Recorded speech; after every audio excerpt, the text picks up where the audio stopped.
ഇപ്പോൾ ഇവിടെ എടുത്തിരിക്കുന്നതെന്ന് പറഞ്ഞാൽ സവാള, കറിവേപ്പില, പച്ചമുളക്, ബീൻസ്, ക്യാരറ്റ്, ഇഞ്ചി, ഉരുളൻകിഴങ്ങ്, തക്കാളി. ഇതിലിപ്പോൾ ഏതെങ്കിലും ഒരു ഐറ്റം ഇല്ലെങ്കിലും സാരമില്ല, ഞാൻ ഈ ഉണ്ടാക്കുന്ന സാധനം നിങ്ങൾക്ക് ഉള്ള സാധനം വെച്ച് ചെയ്യാവുന്നതാണ്. ഇപ്പോൾ ഉദാഹരണത്തിന് ബീൻസ് ഇല്ല, പകരം പടവലങ്ങ വെച്ച് എടുക്കാം. അങ്ങനെ ഐറ്റംസ് ഓരോരോ ഇഷ്ടം പോലെ കയ്യിലുള്ള സാധനം വെച്ച് എടുക്കാവുന്നതാണ്.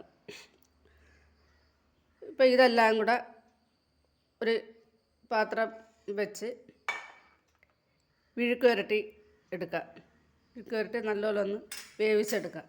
അതിനുവേണ്ടി സ്റ്റൗ കത്തിക്കാം. ഇഞ്ചി ഇട്ട് കൊടുക്കാം.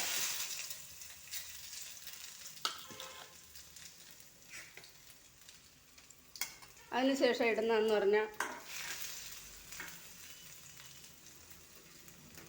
പച്ചമുളകും കറിവേപ്പിലയാണ്.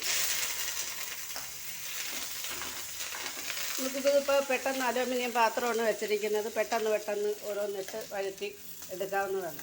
അതിനുശേഷം ഉള്ളിയാണ് ഇടുന്നത്. ഉള്ളി എന്ന് പറഞ്ഞാൽ സവാള.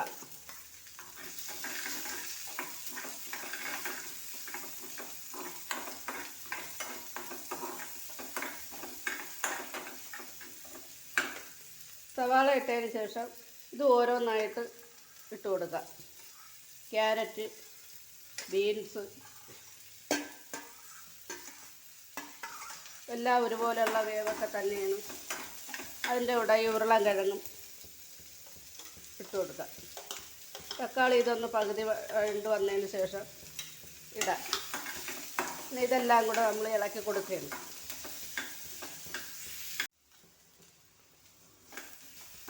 ഇത് ചെറുതായിട്ട് വഴണ്ട് വന്നതിലേക്ക് നമ്മൾ തക്കാളി ഇട്ട് കൊടുക്കുകയാണ്.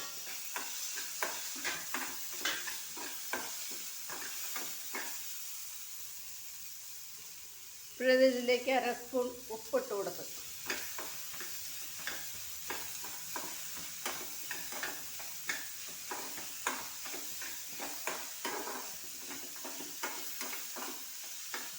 ഈ തീ ഒന്ന് കുറച്ച് വെച്ച്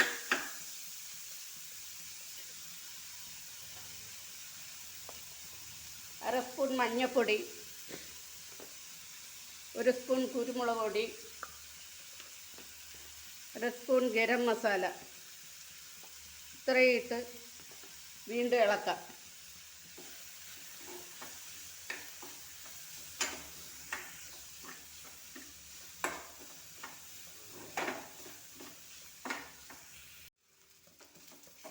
ഇതിലേക്ക് 1/2 ഗ്ലാസ് വെള്ളം ഒഴിച്ച്,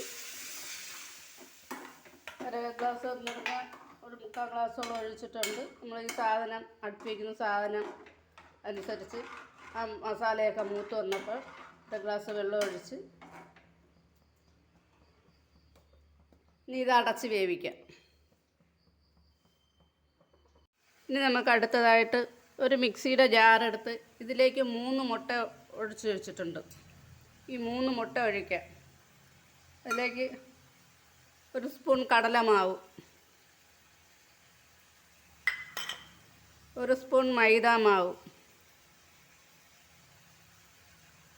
1 സ്പൂൺ കോൺഫ്ലോർ. ഇതിൽ ഏതെങ്കിലും ഒരു മൈദാമാവില്ലെങ്കിൽ ഗോതമ്പ് പൊടി ഉപയോഗിക്കാം. കോൺഫ്ലോർ ഇല്ലെങ്കിലും വേണ്ടിയില്ല.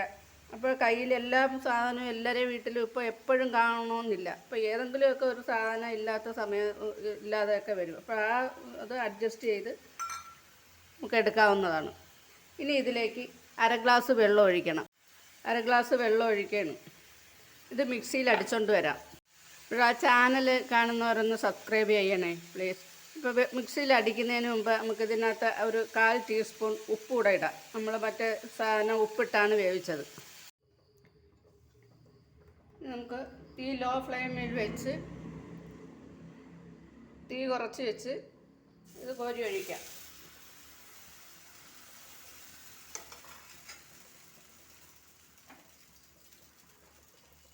ഇത് നമ്മളിവിടെ തയ്യാറാക്കി വെച്ചിരിക്കുന്ന ഈ ബാറ്റർ അതിൻ്റെ മുകളിലോട്ട് കോരി വയ്ക്കാം.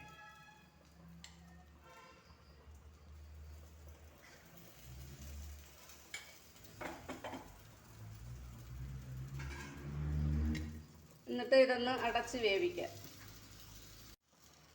ഇനി ഇത് നമുക്ക് അടപ്പ് തുറന്ന് വീണ്ടും കുറച്ച് ബാറ്ററൂടി ഞാൻ ഇതിലോട്ട് മാവ് കൂടി ഇതിലോട്ട് കോരി ഒഴിക്കും. വീണ്ടും ഒന്ന് അടച്ചു കൊടുക്കാം.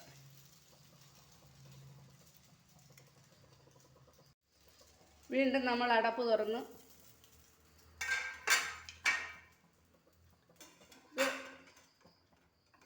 വളരെ ഈസിയാണ്.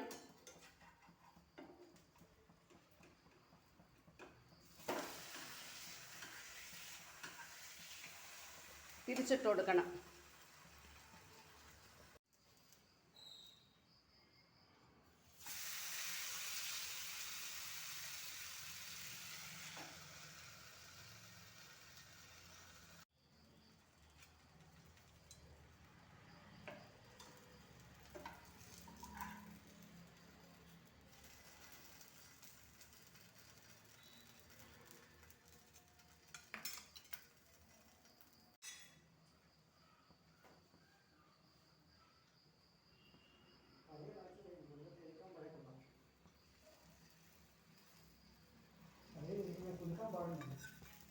നമ്മൾ കൈ കെട്ടുമ്പോൾ എങ്ങനെ കുലുങ്ങുന്നു അതേമാതിരി കുളിക്കാൻ പാടില്ല. അതിനകത്ത് ഇല്ലെങ്കിൽ ചെറിയ സ്പേസ് നമ്മൾ കുത്തിപ്പോകും.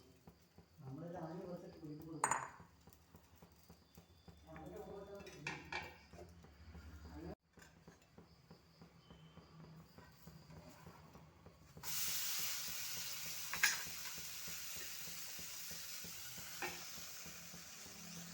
അങ്ങനെ മുട്ട പൊരിക്കുന്ന നേരം കൊണ്ട് നമുക്ക് ഈസി ആയിട്ട് ബ്രേക്ക്ഫാസ്റ്റ് ഇവിടെ റെഡി ആയിരിക്കുകയാണ്.